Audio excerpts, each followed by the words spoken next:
பரந்தூர் விமான நிலையம் என்பது அல்ல முக்கியம். விண்ணூர்தி நிலையம் எங்கு வர வேண்டும் என்றால், நீ தரிசு நிலங்களில் கொண்டு போய் விண்ணூர்தி நிலையத்தை வைத்துக்கொள் என்பதுதான் என்னுடைய கோட்பாடு.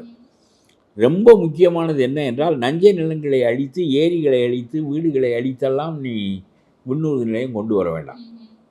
ஒரு நஞ்சை நிலத்தை உருவாக்குவதற்கு 1000 ஆண்டுகள் ஆகியிருக்கிறது. நீ இதை அழிப்பது 5 நாளில் அழித்து விட்டு போய்விடுவாய்.